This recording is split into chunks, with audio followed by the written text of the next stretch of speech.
Haz mi carácter más como el tuyo. Yo quiero ser Jesús. Haz mi carácter más como el tuyo.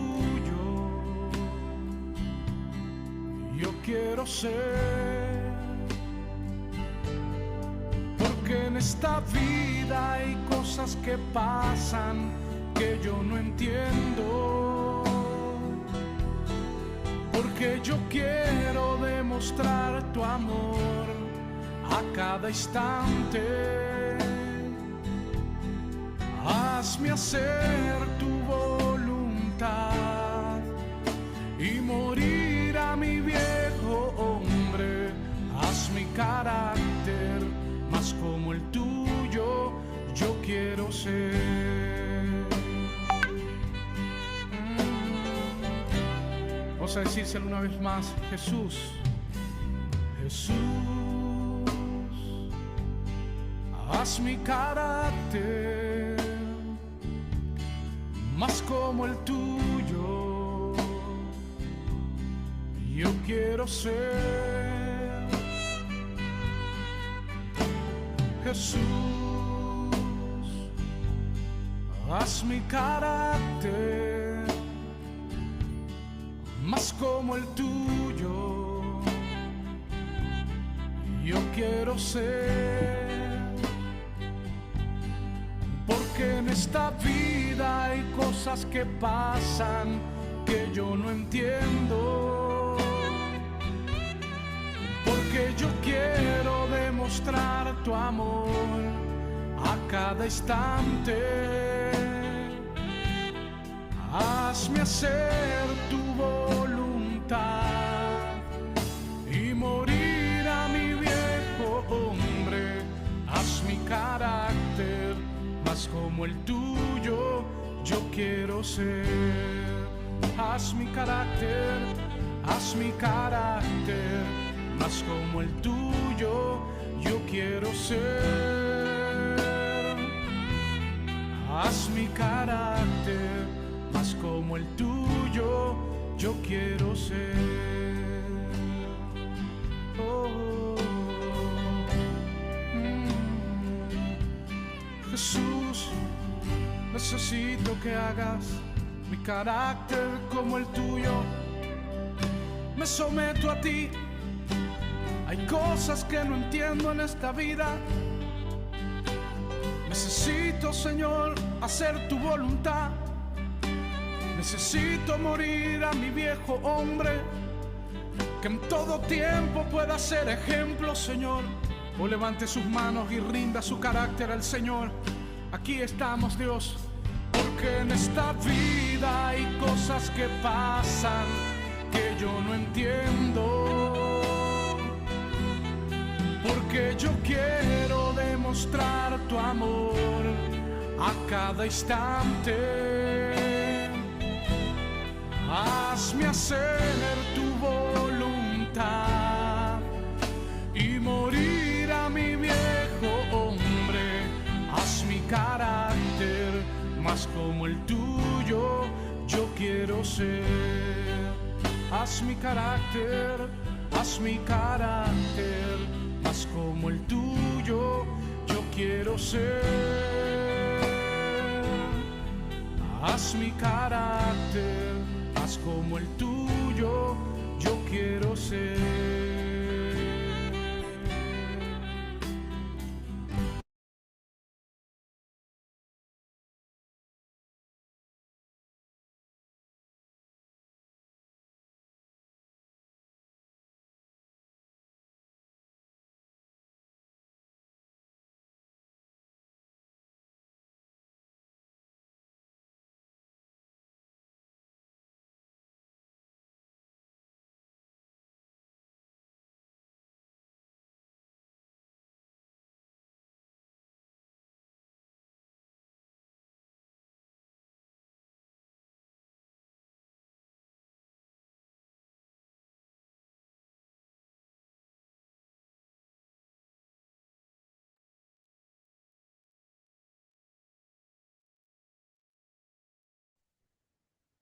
Hermano, buenas noches. Dios le bendiga a cada uno de ustedes. Una vez más, le agradezco la oportunidad de poder estar delante de ustedes y también compartir un momento de estudio bíblico. Estamos estudiando el Nuevo Testamento.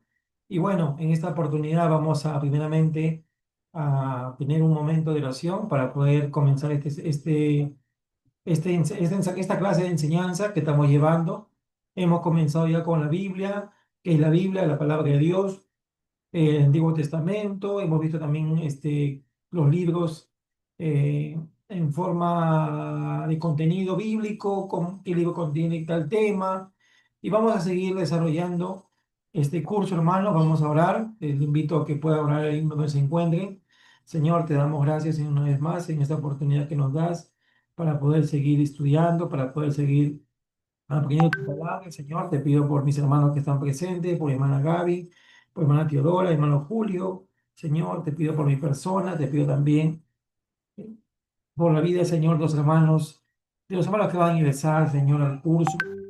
Te pido, Señor, por la hermana Vanessa, por la hermana Esther, por los hermanos que están participando, Señor, hermana Carmen, que ellos puedan ingresar, Señor, sin ninguna dificultad, por Angie, por hermano Sergio, por todos los que están participando, Señor, Dios mío, los invitados, hermana Irene, Señor, quizás por ciertos motivos no podrá asistir hoy día, pero, Señor, te pido, Padre mío, que tú sigas bendiciendo, Señor, en el nombre de Jesús. Amén.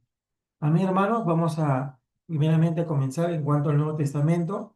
Ya hemos hecho un estudio del Antiguo Testamento. Hemos hablado exactamente cuál es el tema del Nuevo Testamento. Hemos dicho que el Antiguo Testamento es, el Antiguo Testamento, hermanos, es el antiguo pacto que Dios hizo con Israel. Pero ahora, hermanos, en cuanto al Nuevo Testamento, el Nuevo Testamento hemos visto que es la segunda parte de la Biblia cristiana, compuesta por 27 libros, escritos originalmente en el griego koine, durante el siglo I después de Cristo, que narran la vida, enseñanzas, muerte y resurrección de Jesucristo, así como las actividades de sus apóstoles y la creación de la iglesia primitiva, estableciendo un nuevo pacto con vino con Dios, a diferencia del Antiguo Testamento de un pacto mosaico. Nosotros ya sabemos y conocemos por qué el Nuevo Testamento se llama Nuevo Testamento.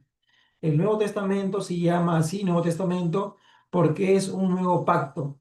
El pacto con la ley, el pacto con Moisés, el pacto con Israel ya caducó.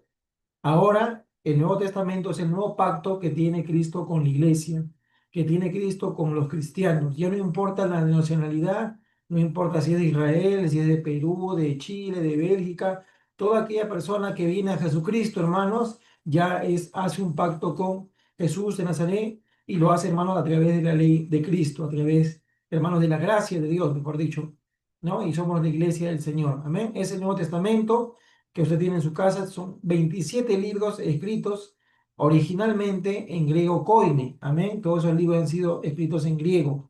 Ahora, también hay una cosa muy importante que tenemos que conocer, que la Biblia, que el Nuevo Testamento, tiene, hermanos, una clasificación. Nosotros hemos visto en la clase pasada que el Antiguo Testamento también tiene una división. Amén. Y el Nuevo Testamento también tiene una división. Los primeros cuatro libros del Nuevo Testamento se les llama evangelios. Amén. Son los evangelios. Si usted abre su Biblia en el Nuevo Testamento, va a encontrar el libro de Mateo, seguido del libro de Marcos, de Lucas y Juan. Esos son los cuatro evangelios. La palabra evangelio proviene del término griego evangelion, que significa buenas noticias, buenas nuevas.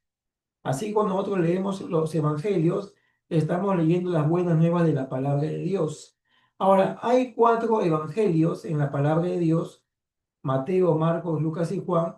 Los tres primeros libros del Nuevo Testamento, hermanos, se les conoce como los evangelios sinópticos, porque tienen una misma forma de ver la palabra. ¿A qué me refiero? Si usted lee Mateo, Marcos y Lucas, usted se da cuenta que el autor comienza a narrar la vida y el ministerio de Jesucristo. Comienza a redactar los milagros, las obras que hizo Jesús, sus enseñanzas, comienza a mostrar su ministerio de Jesucristo. Y también la obra de salvación que hace a favor de los hombres. Pero Tanto Mateo, Marcos, Lucas registran así los evangelios, hablando de la vida de Jesús, hablando su ministerio, cómo caminó en esta tierra, los milagros que hizo. Pero Juan ya no es un libro parecido a Mateo, a Marcos y a Lucas. Juan es un libro más teológico, es un libro ya donde comienza a especificar los milagros que hace Cristo. Ya Juan, hermanos, tiene otro punto de vista más general. Y eso es por causa de que a quién fue escrito. Como le dije la vez pasada, el libro de Mateo es un libro que fue escrito para un público judío.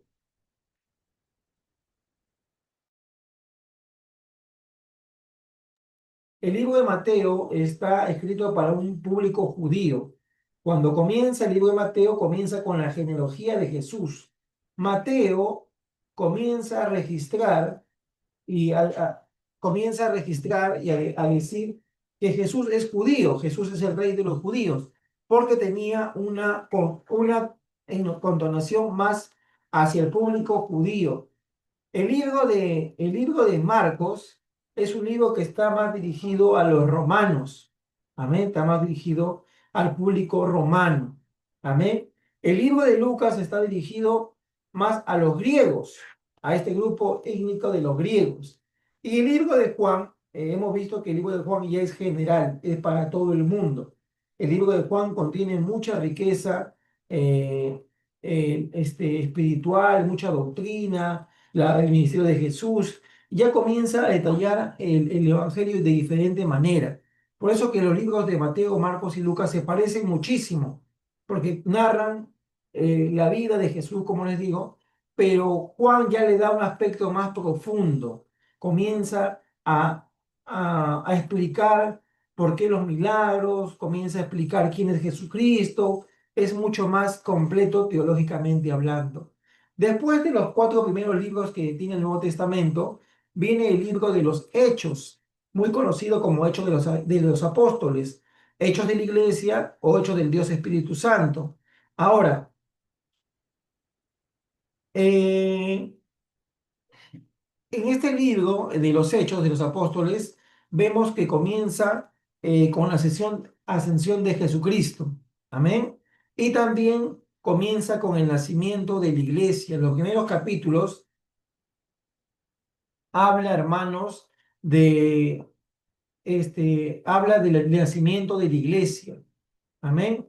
Al final quedaron 120 discípulos. Amén. 120 discípulos, de la cual solamente, hermanos, permanecieron 120 y tuvieron, hermanos, esta oración.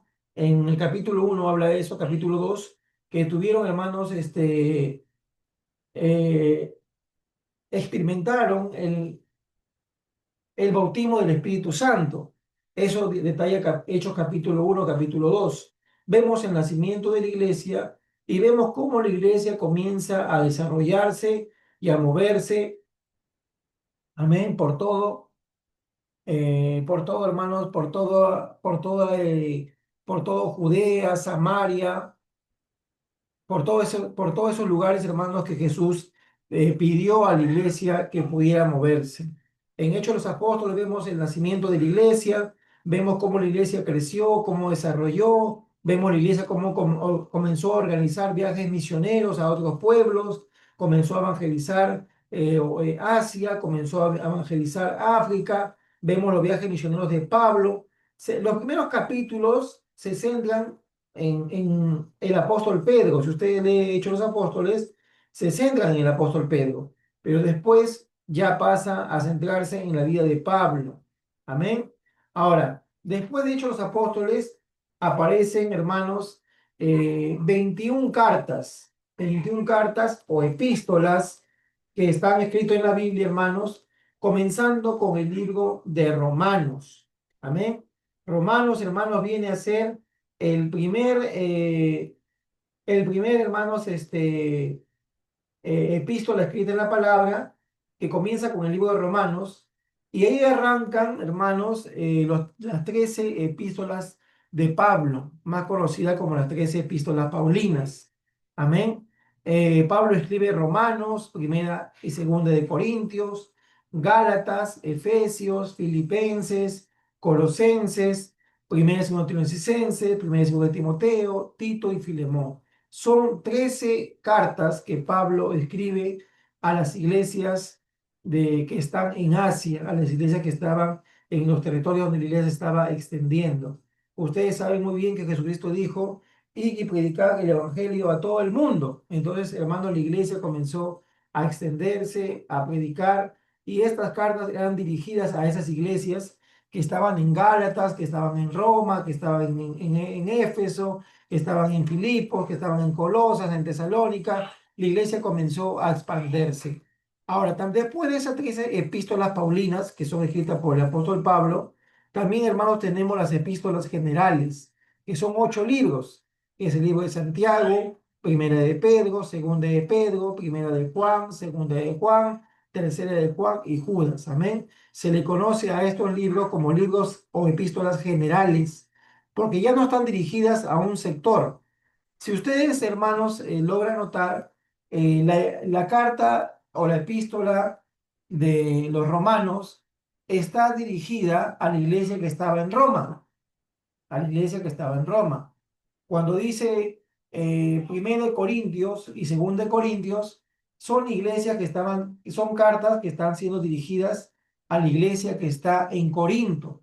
Amén. Cuando habla de Pablo, el libro de Gálatas es una carta dirigida a la iglesia que está en Galacia, a hermanos que están en Galacia.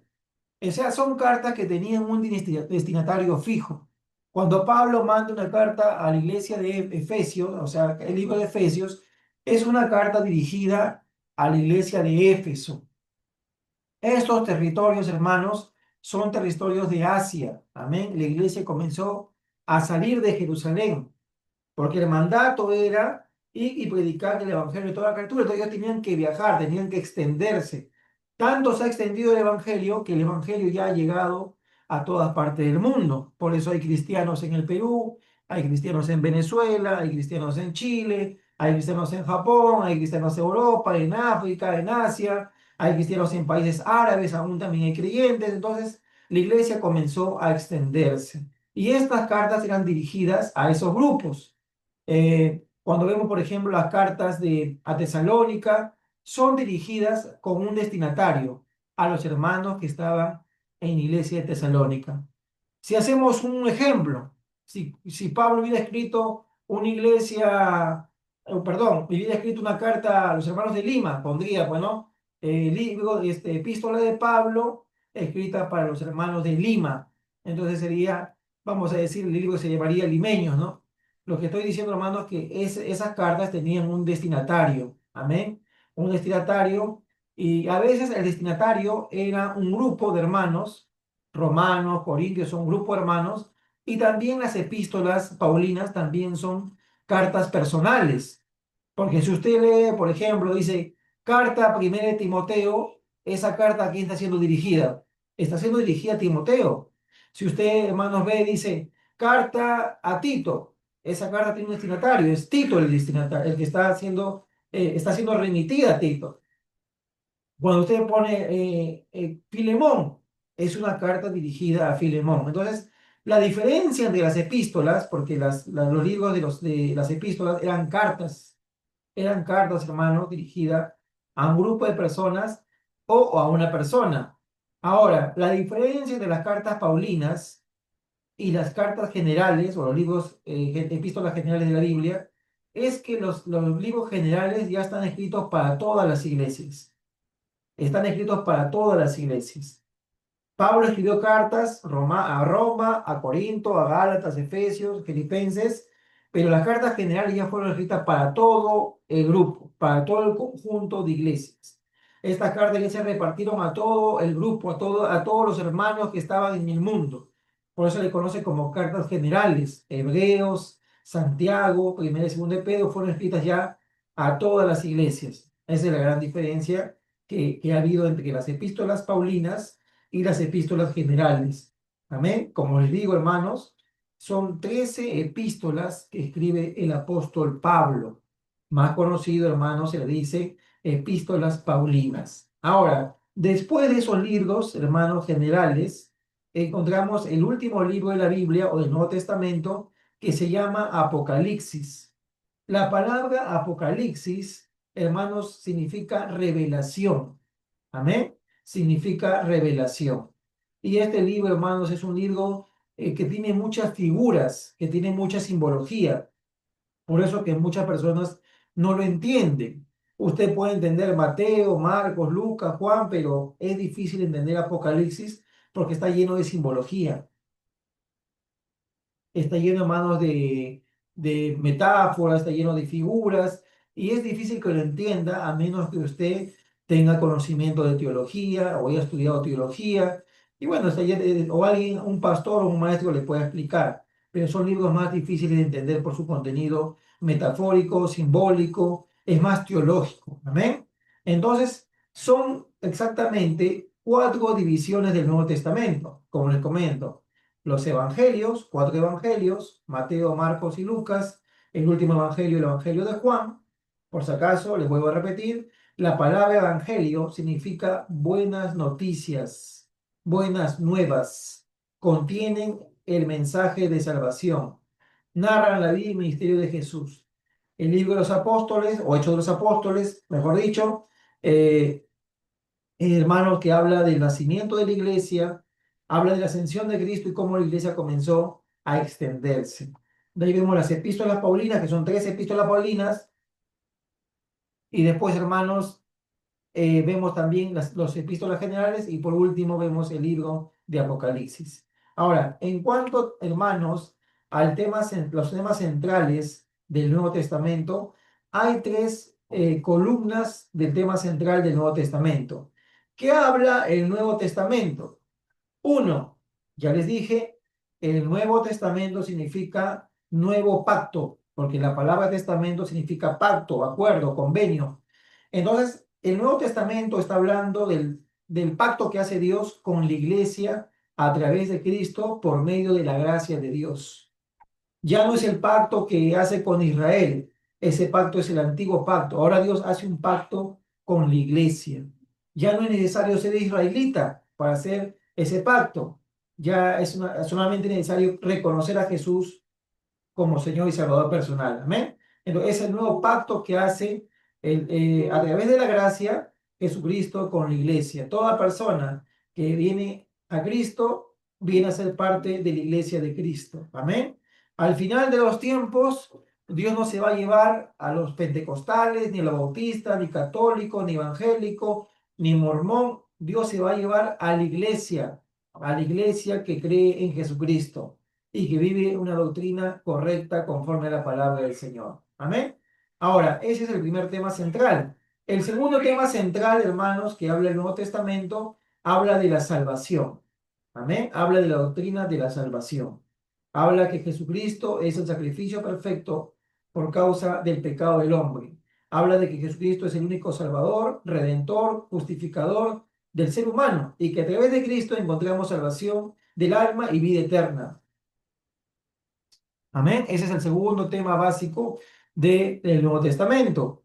El tercer tema importante también que habla el Nuevo Testamento, habla de la vida cristiana. Todos los libros del Nuevo Testamento, especialmente los libros de los apóstoles y los libros de los libros generales, hablan de la vida cristiana. Son instrucciones espirituales, enseñanzas de cómo vivir como cristianos, cómo vivir como iglesia, en comunidad, en amor al prójimo, en la ética. Todos los libros del Nuevo Testamento tienen bastante contenido ético, contenido espiritual, contenido eclesiástico, instruyen al creyente cómo ser la iglesia de Cristo.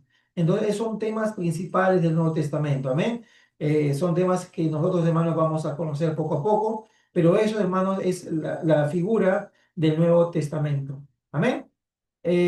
¿Alguna consulta hasta este punto? ¿Alguna pregunta? ¿Alguna duda, hermano, que quieran aclarar? Me puede preguntar para entrar ya al punto del contenido del Nuevo Testamento.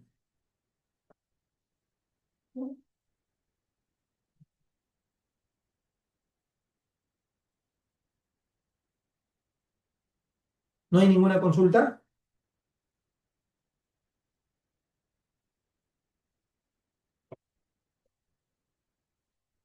Amén. Amén. Continuamos, hermanos. Amén. Entonces, hermanos, como tengo que comentarles en cuanto al contenido del Testamento, el Nuevo Testamento tiene 27 libros. 27 libros. Los cuatro primeros libros, como les comenté, son considerados los evangelios. Al Evangelio de Mateo, el Evangelio de Marcos y el Evangelio de Lucas le dicen los evangelios sinópticos, porque tienen una misma visión en cuanto a la vida pública de Jesús.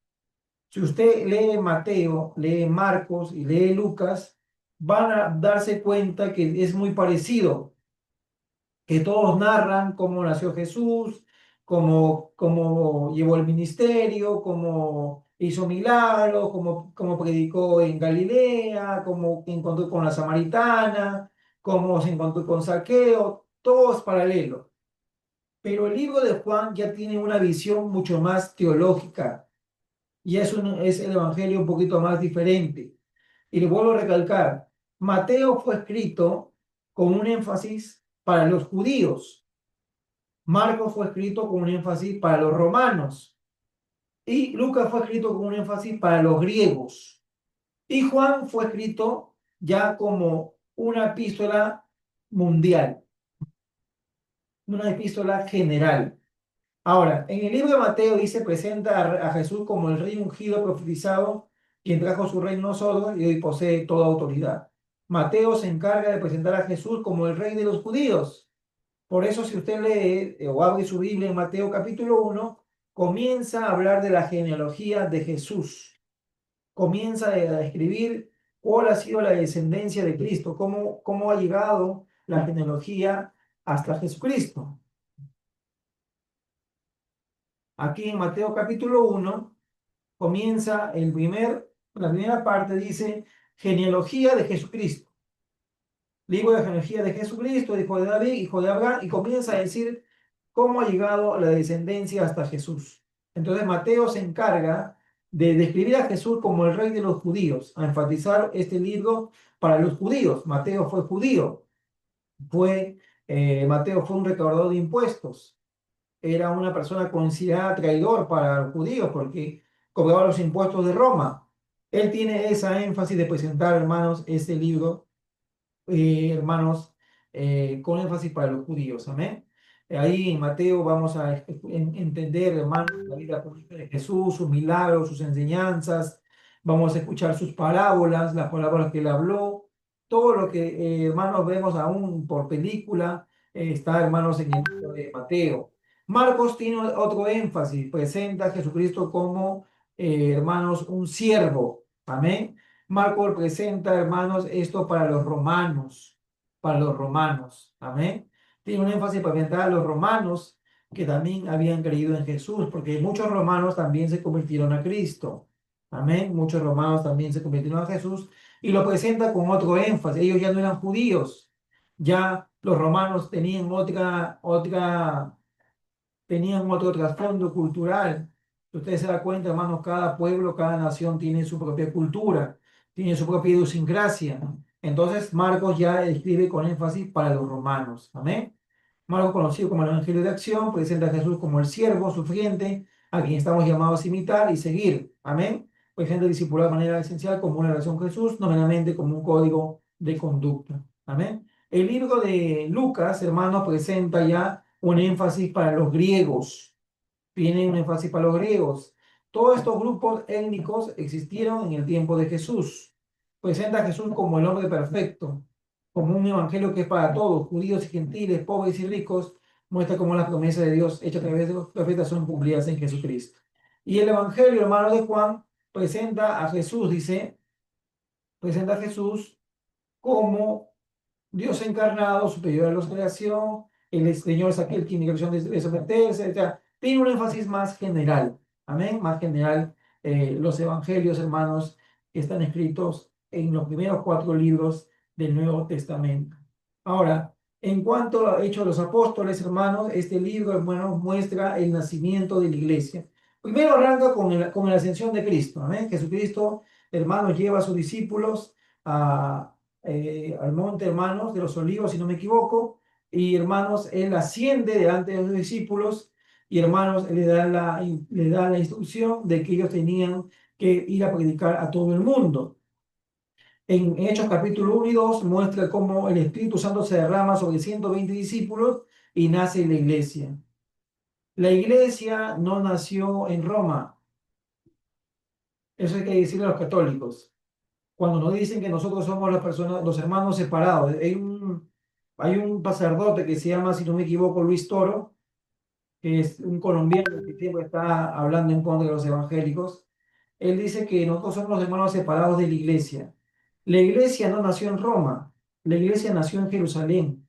La iglesia nació en el aposento alto. 120 discípulos fueron bautizados por el Espíritu Santo y hermanos hablaron nuevas lenguas y hermanos comenzaron a profetizar. Y esto fue notorio a toda esa gente que estaba ahí, porque había ahí gente de otros pueblos que se dieron cuenta que Dios había obrado en la vida de estos 120 discípulos. Entonces, la iglesia no nació en Roma, la iglesia nació en Jerusalén. Muestra, hermanos, cómo nace la iglesia, cómo la iglesia va desarrollando, los viajes misioneros, la iglesia se va extendiendo a otros pueblos. Se centra mucho en el personaje del apóstol Pedro, Hechos de los Apóstoles, los primeros 12 a 14 capítulos, lo presenta a Pedro, hermanos, está mucho atrás de Pedro, aparece mucho en la escena Pedro, pero a partir del 15 y 16 ya entra Pablo en acción, ya más está centrado el libro en el apóstol Pablo. Entonces comienza a mostrar cómo la iglesia comienza a expandirse. La iglesia comienza a crecer y la iglesia comienza a desarrollar. Ese es el deseo cuando Dios levanta una iglesia, cuando Dios levanta un pueblo, cuando Dios llama a personas para que hagan la obra. Dios siempre tiene el deseo que la iglesia crezca, que la iglesia se desarrolle y la iglesia se expanda. Y eso, hermano, es lo que nosotros queremos hacer. Por eso queremos discipular, queremos, hermanos, capacitar para que podamos crecer, para que podamos desarrollarnos, para que la iglesia pueda aumentar y ganar más para Cristo. Amén. Entonces, Hechos de los Apóstoles muestra, hermanos, también se le llama Hechos de la Iglesia o Hechos del Espíritu Santo, este libro, hermanos, muestra el mover de la iglesia en el primer siglo. Después de este libro, hermanos, que está en los Hechos, ya, hermano, comienza a desarrollarse las 13 epístolas paulinas. Amén. Las 13 epístolas del apóstol Pablo. ¿Por qué Pablo escribió 13 epístolas? ¿Por qué no fue Pedro? ¿Por qué no fue Juan? ¿Por qué no fue Mateo? ¿Por qué no fue Marcos? ¿Por qué no fue Lucas? ¿Por qué? ¿Cuál es el problema? Hermanos, si ustedes se dan cuenta, los apóstoles, Mateo, Marcos, Andrés, eran gente humilde, eran gente pescadores. La Biblia dice que eran pescadores. Y hermanos, su capacidad de instrucción, su capacidad cultural, era una capacidad limitada. En cambio, hermanos, el apóstol Pablo no. El apóstol Pablo, hermano, era un hombre que fue instruido, dice la Biblia, a los pies de Gamaliel. Gamaliel fue un hombre judío, un maestro de la ley muy famoso en su tiempo, que tenía discípulos, que tenía seguidores, que tenía gente que instruía. Y Gamaliel instruyó a Pablo. Cuando Pablo es instruido, Pablo tenía conocimiento, hermano, de varios idiomas. Pablo sabía griego, sabía hebreo, sabía arameo, dominaba idiomas.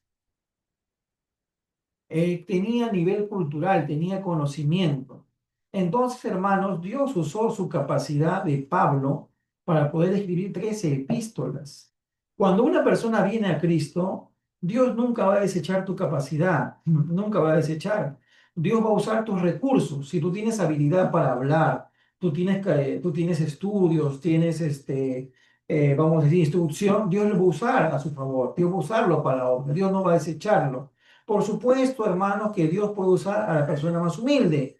Dios puede usar a la persona que no sabe leer, que no sabe escribir. Y hay personas, hermanos, de que han sido usadas por Dios sin ni siquiera tener estudios, sin ni siquiera tener universidad o algunos ni siquiera acabaron en el colegio. Entonces, hermanos, pero cuando tú tienes instrucción o tienes estudios, con mucho más razón, tienes capacidad para ponerlo, hermanos, a los pies de Dios y Dios te va a usar. Entonces, esa es la razón por la cual, hermanos, Pablo también fue usado poderosamente, tanto así que Pablo disertaba con los filósofos griegos. En Hechos capítulo 17, 18, 19 o 20, habla cómo Pablo llegó a hablar con los griegos en el Areópago. Era donde los griegos, los filósofos griegos disertaban de la vida y filosofía. Pablo tenía el nivel cultural, el nivel académico, para poder conversar con estos hombres griegos que eran hombres instruidos, eran hombres doctos, que tenían conocimiento secular, ¿no? Es como decirte, ¿no? Alguien va a conversar con un rector de la universidad, alguien va a conversar con un catedrático, alguien va a conversar con una persona que tiene muchos estudios y tiene que estar hablando humanamente, hermanos, a la par, ¿no? Porque a veces, hermanos, cuando vamos a una persona sencilla, como que nos mira de pies a cabeza, ¿no? Y siempre y ¿no? Pero, hermanos, muy aparte de que tengamos estudio, ¿no? Dios nos puede usar poderosamente para poder hablar su palabra. Pero creo que esa es la razón por la cual Pablo pudo escribir 13 epístolas, 13 cartas. ¿Qué cartas escribió Pablo? Romanos, Primera de Corintios, Segunda de Corintios, Gálatas, Efesios, Filipenses, Colosenses, Primera de Tesalonicenses, Segunda de Tesalonicenses, Primera de Timoteo, Segunda de Timoteo, Tito y Filemón. Esas vienen a ser las 13 cartas paulinas. Perdón, hermano, voy a comenzar. Se me borró un ratito el PPT, me espera un rato.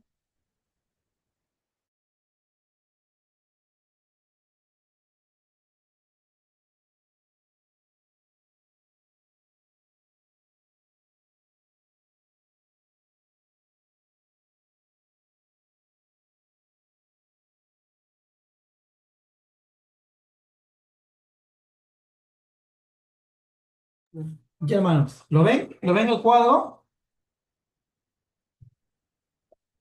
¿Lo ven, hermanos, el PPT? ¿Se ve o se ha borrado?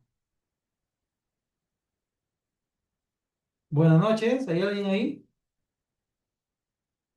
Como dice el mensaje de TikTok. ¿Hay alguien ahí con vida? Sí se ve, José. Ya. Entonces, hermanos, en el libro de Romanos, hermanos, al libro de Romanos se le conoce como el Evangelio según Pablo, porque también tiene mucho contenido teológico. Pablo comienza a hablar, ya no narra la vida de Jesús, ya no narra sus milagros, cómo Jesús nació, cómo Jesús anduvo en Galilea, ya no narra eso, ya es teología pura. Ya Pablo comienza a hablar cómo Jesús fue la promesa, eh, cómo, cómo Jesús, hermano, es el Cordero escogido por Dios, cómo fue la transición de la ley a la gracia. Ya comienza Pablo a hablar de teología. Por eso que, hermanos, Pablo, o mejor dicho, se le conoce a esta epístola como el quinto evangelio. Esta carta fue dirigida a la iglesia que está en Roma, a ese grupo de hermanos que creyeron en Jesucristo y hermanos y levantaron un pueblo, una iglesia que se reunía ahí. La iglesia, la palabra iglesia, como ustedes conocen ya, la iglesia significa, no significa templo. Cuando uno dice voy a la iglesia, no significa un edificio. La iglesia no es un edificio. La iglesia es el conjunto de personas que están ahí alabando a Dios. La iglesia somos cuando nos reunimos. Tú eres la iglesia, yo soy la iglesia. La iglesia no es concreto, piedra chancada, un edificio de grande. Eso no es la iglesia, es un templo humano, una casa. La iglesia somos nosotros en conjunto, en particular. La iglesia, la palabra iglesia viene del término griego que significa eclesía, que significa congregación de llamados por Dios. Todos los que somos parte de la iglesia somos congregación de que hemos sido llamados por Dios a heredar la salvación. Amén, a través de Cristo. Entonces, Pablo manda esta carta, dice, habla mayormente de doctrinas de toda la Biblia, tiene mucha doctrina, el libro de Romanos, muestra la explicación del hombre a través de Cristo, por medio de su obra en la cruz, Dios juzga el pecado, manifiesta su gracia salvadora. Entonces, Romanos, hermanos, es un libro muy teológico. Amén. Muy teológico, tiene enseñanza espiritual, tiene doctrina, habla mucho de la obra de Cristo. Y después, hermanos, nos encontramos con Primera y Segunda de Corintios. Es la carta que va dirigida a la iglesia que está en Corinto. Todas estas ciudades, hermanos, son ciudades griegas. Todas estas ciudades como Corinto, Gálatas, Éfeso, son ciudades griegas, son ciudades de Grecia, de Asia Menor. El tiempo que existía Pablo era un tiempo gobernado por la cultura griega. Los romanos, aunque gobernaban militarmente, hermanos, los romanos habían adoptado toda la cultura griega. Todos los romanos se copiaron toda la cultura griega que ellos conocieron cuando Grecia, hermanos, gobernaba el mundo, vamos a decir, ¿no? Pero todo, hermano, tiene influencia griega, ¿no? Entonces, hermanos, estas ciudades son ciudades griegas, Corinto, Gálatas. Corinto era un puerto, era una ciudad de puerto, y era una ciudad difícil, una ciudad grande, una ciudad de mucho comercio, era una ciudad, hermano, de mucho comercio y también de mucha maldad. Siempre se dice que cuando hay una ciudad que está cerca al puerto, al mar, hay mucha maldad, hay mucho vicio. Entonces, Corinto no es la excepción. Corinto era una ciudad, una metrópoli grande, donde había mucho comercio, mucho dinero, mucha plata, pero también había mucha inmoralidad. Mucha inmoralidad había, sobre todo mucha inmoralidad sexual. Los corintos eran personas muy inmorales, muy libertinos. Ellos veían la vida diferente, muy, muy liberales eran. Entonces, hermanos, ahí Dios levantó una iglesia. En Corintios dice, 1 Corintios promueve la unidad en base en verdades del Evangelio, una iglesia bastante dotada y también una iglesia dividida. Amén. 2 Corintios habla del poder del Espíritu Santo en la vida creyente, en el ministerio, el sufrimiento y mensaje de Pablo. El libro de los Gálatas, hermano, en el libro de los Gálatas habla, hermanos, la transición de la ley a la gracia. Esto es un tema muy controversial porque hay muchas iglesias y algunas sectas que han fallado justamente en esto, ¿no? Los testigos de Jehová no diferencian la ley y la gracia. La iglesia israelita del nuevo pacto no diferencia entre la ley y la gracia. Los adventistas no diferencian la ley y la gracia. Ya no podemos guardar las obras de la ley, dice Pablo. ¿Por qué? Porque por las obras de la ley nadie será salvo. La salvación, hermanos, es por gracia. Eso quiere decir que es gratis. Nadie puede pagar por la salvación. No podemos hacer nada para ser salvos. Solamente confiar en Jesucristo. Solamente somos salvos por gracia. No hay que hacer obras. Si alguno está pensando que tiene que hacer obras para ser salvo, se está equivocando. Las obras son consecuencia de nuestra fe en Jesús. Las obras que hacemos nosotros es consecuencia de lo que hemos creído en el mensaje. Pero no estamos haciendo obras para ser salvos, ya somos salvos. Desde el momento que tú vienes a Jesucristo, aceptas a Jesús, tú eres salvo. Ahora tú estás permaneciendo en esa nueva vida en Cristo, pero no estás haciendo, voy a la iglesia, voy a ayunar, voy a hacer esto, voy a otro, porque quiero ser salvo. No, desde el momento que tú conoces a Cristo, tú ya eres salvo, solamente que tú estás permaneciendo en la enseñanza de Jesús. Por eso la Biblia dice, ¿no? Si no me equivoco, está en Hechos 17:16 o 16:17, dice, cree en el Señor Jesucristo y serás salvo tú y tu casa. Entonces, la salvación no es por obras. Y eso, hermanos, hay muchas personas que piensan que la salvación es por obras. Voy a ser salvo porque me porto bien. Voy a ser salvo porque yo soy bueno.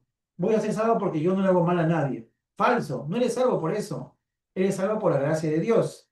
Y las obras solamente son una consecuencia de tu fe en Cristo. Porque la Biblia dice que la fe sin obras es muerta. Si yo creo en Jesús, que Jesús me ha salvado, yo ahora vivo para Cristo, obedezco a Cristo, sigo a Cristo porque Él me ha salvado. No puedo decir, ahora yo creo en Jesús y Jesús me salvó, entonces ya no hago lo que dice Cristo. Me alejo de Cristo. No, la fe, hermanos, es lo importante y las obras solamente muestran que nuestra fe es una fe auténtica, una fe veraz, una fe genuina. Amén. Entonces, hermano Gálatas habla mucho de este mensaje, que la salvación es por la gracia y no por las obras de la ley. Efesios también, hermanos, es la carta que Pablo manda a la iglesia de Éfeso, una iglesia, hermanos, que era muy ferviente, pero hermanos que tenía también mucha idolatría. Ellos adoraban a Diana de los Efesios. Amén. Una oportunidad, casi lo linchan a Pablo, ¿no? Cuando ellos, hermanos, se dan cuenta de que Pablo hablaba contra la idolatría. Todas estas ciudades griegas, hermanos, tenían mucha idolatría. Ustedes saben muy bien que los griegos, hermanos, eran gente, se le dice el término politeístas, adoraban a muchos dioses. Los griegos tenían varios dioses, tenían el dios del agua, el dios del volcán, el dios del amor, el dios del trueno, el dios de la lluvia, tenían varios dioses, eran politeístas. Y ellos hacían imágenes, hacían ídolos, hacían imágenes, hermanos, hacían ídolos de barro, de cemento, de yeso, levantaban ídolos. Y Pablo predicaba en contra de los ídolos, porque justamente el Evangelio proclama a un solo Dios. Entonces, esa enseñanza chocaba con esas culturas politeístas, chocaba, salían chispas.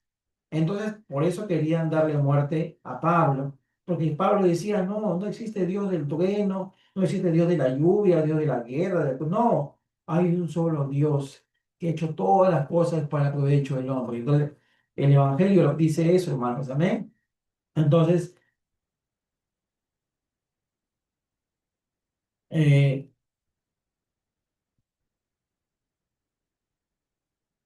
amén. Entonces, Gálatas, hermanos, habla, Efesios habla de ese término, habla de hermanos de concepto. Eh,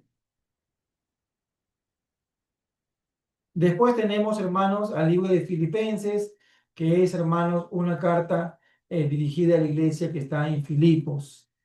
Tanto Efesios como Filipenses, hermanos, fueron escritas por el apóstol Pablo cuando Pablo estaba cautivo o estaba en la cárcel. Amén.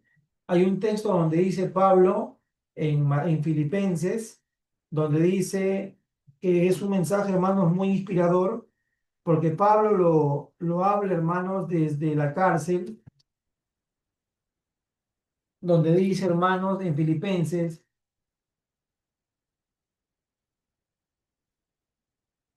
dice, hermanos, en Filipenses capítulo 3,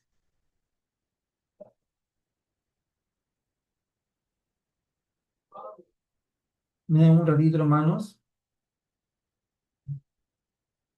está en Filipenses, hermanos,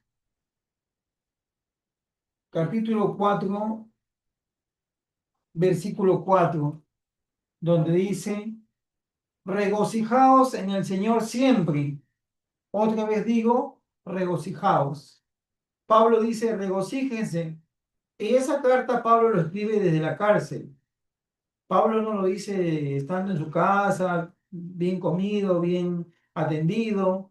No, Pablo lo dice, hermanos, desde la cárcel. Desde la cárcel, hermano, dice, regocijaos. Estaba hablando a la iglesia, hermanos, que tenga regocijo en las pruebas. Y es el consejo de la Biblia, ¿no? Que nos gocemos en las pruebas, que nos gocemos en las dificultades, que nos gocemos en nuestros problemas, que tengamos una actitud positiva, ¿no? Una actitud positiva, aún en los momentos más difíciles de nuestra vida, que tengamos gozo, que no perdamos la esperanza, que no perdamos la fe. Entonces Pablo, hermanos, anima mucho en la iglesia, hermanos, de Filipos, ¿no? De los filipenses. El Colosenses, hermanos, habla de Cristo el Señor sobre todas las cosas, del redimido de su pueblo. Habla, hermanos, mucha doctrina. Si yo tuviera que detallar libro por libro lo que habla, hermanos, vamos a quedarnos hasta 2 de la mañana.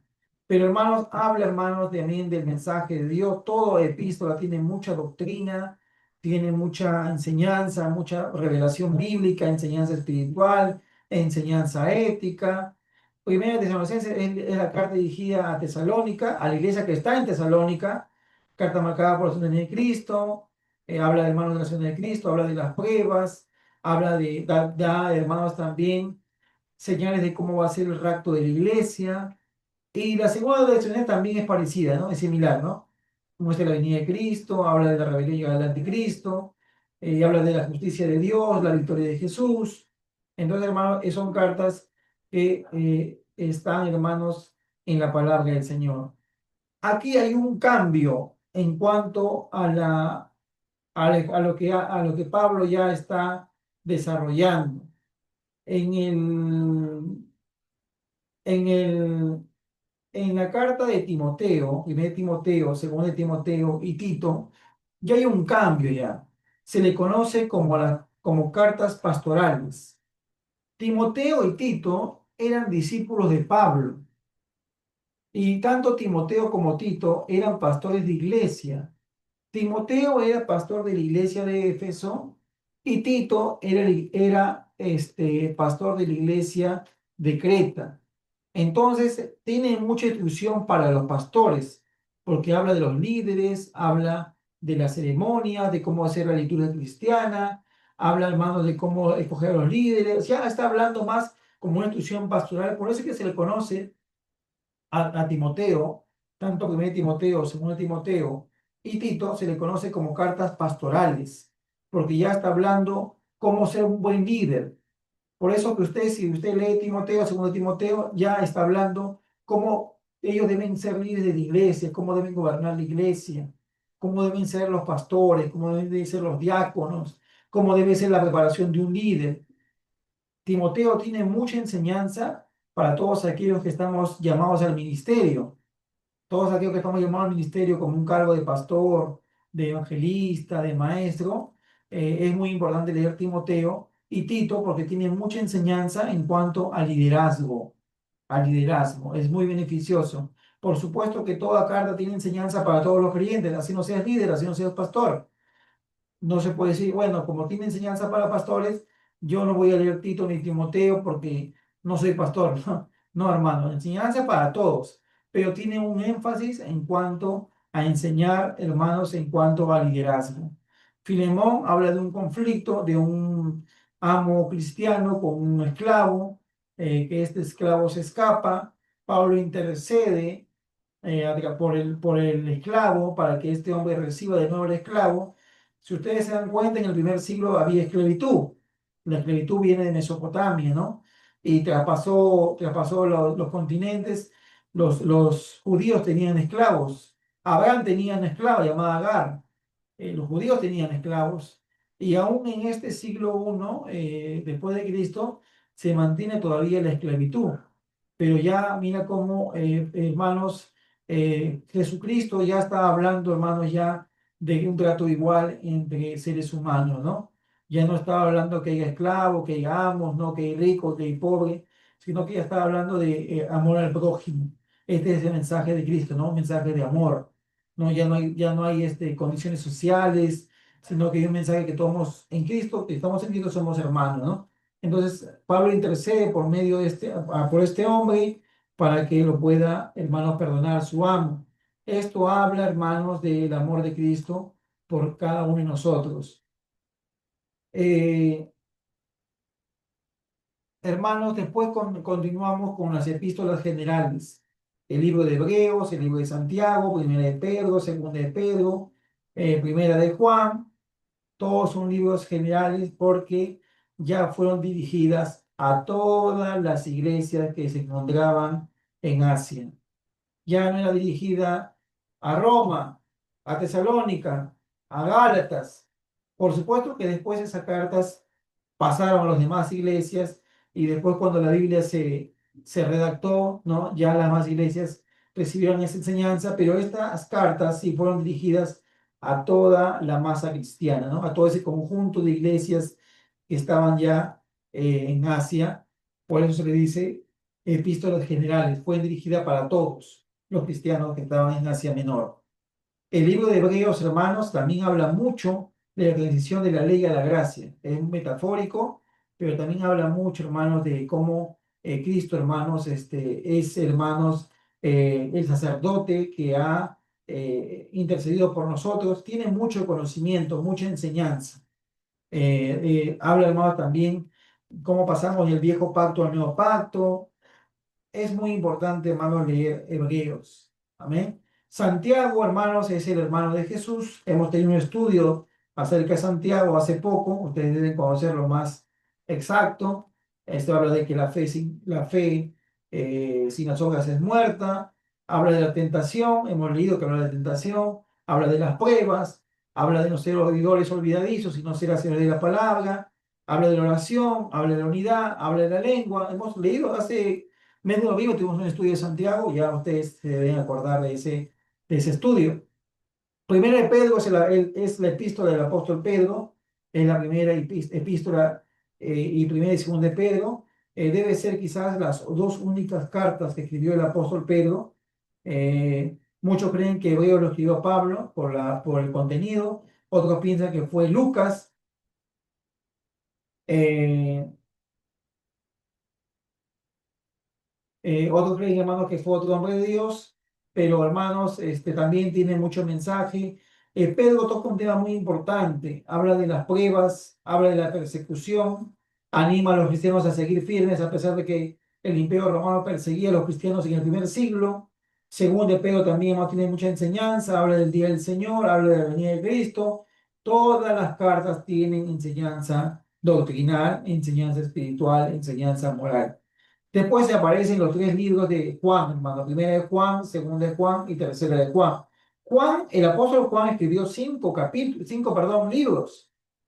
El Evangelio de Juan, primera de Juan, segunda de Juan, tercera de Juan y Apocalipsis. Son los cinco libros que escribe el apóstol Juan. Como ustedes ya conocen, le hemos hablado, es el último apóstol que llegó a vivir más tiempo, ¿no? Es el último que murió de los apóstoles. Todos murieron antes de Juan, ¿no? Todos murieron de manera trágica, pero hermano, Juan murió por edad, Juan murió de vejez. A pesar que fue echado en un aceite hirviendo, a pesar que lo quisieron matar, no murió. Dios lo preservó. Pero hermanos, Dios permitió que este varón viva hasta que sea ya un hombre lleno de años y ya por la vejez ya también murió, ¿no? Primero de Juan hace un llamado en blanco en la verdadera doctrina, una vida de obediencia, una fe ferviente. Habla primero de Juan del amor de Dios, de que Dios es luz. Habla, hermanos, de que debemos confesar nuestros pecados, tiene tema doctrinal. Son temas, hermanos, muy extensos. Escribe segunda de Juan, tercera de Juan. Segunda de Juan, hermanos, habla del amor de Dios a la luz de la verdad de Cristo. Después también de Juan también complementa el mensaje. Judas, hermanos, no voy a pensar que es Judas Iscariote. Es Judas, hermanos, el apóstol Judas, es otro apóstol. Amén. No es Judas el Iscariote el que traicionó a Jesús. Judas fue quien traicionó a Jesús y se suicidó, ¿no? Y después, hermanos, también encontramos el libro, hermanos, de, de Apocalipsis. Hermanos, el libro de Apocalipsis se centra en la revelación de Jesucristo y eventos futuros. El Apocalipsis habla, hermanos, de la lucha del bien y el mal, cómo el Señor triunfa sobre el mal, y habla también de creación del cielo nuevo, de tierra nueva, la esperanza, hermanos, tiene mucha metáfora, tiene muchas verdades, pero mucha simbología. Por eso que algunos no entienden muy bien el libro de Apocalipsis. Se basa en la visión de Juan cuando está en la isla de Patmos. Se basa en las visiones de Juan y cómo Dios le revela, hermanos, el futuro de la iglesia, el futuro de los tiempos, le muestra el Señor al apóstol Juan. Amén. Este es un pequeño síntesis, hermanos, de todos los libros del Nuevo Testamento. Si alguien, hermanos, tiene alguna pregunta, alguna inquietud, me lo puede hacer saber. A ver.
Estoy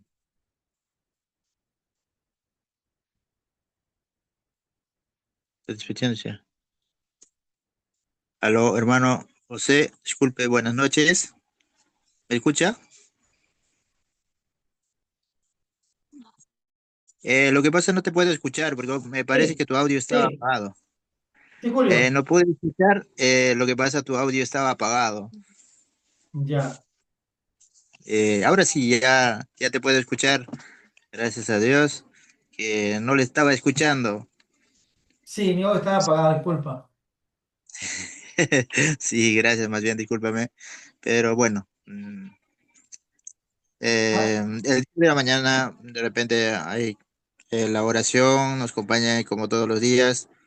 Eh, Gracias. En otros temas que sí estaba escuchando bien todo el curso que me estaba enseñando, muy bueno para mí y bueno, buenas noches con todos los hermanos que están escuchándome.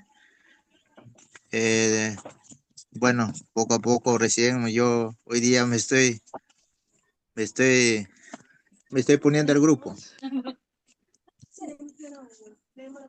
sí, Julio, bienvenido, bienvenido al grupo, que hoy día ha habido una menos concurrencia que las clases pasadas, pero bueno, hemos comenzado este estudio del Nuevo Testamento. He compartido el Antiguo Testamento ahí en el grupo que también te he añadido. Y bueno, sigamos estudiando y la próxima clase que tenemos el día martes vamos a hablar del método de estudio de la Biblia. Solamente hay PPTs ahí y también hay tipeos que mando para que puedan leer, para que puedan informarse un poquito más. Y bueno, estamos tratando de que ser un poco generales, ¿no? Porque hablar a profundidad requeriría mucho más tiempo, pero estamos viendo nociones, ¿no? Para hermanos que también están comenzando, ¿no?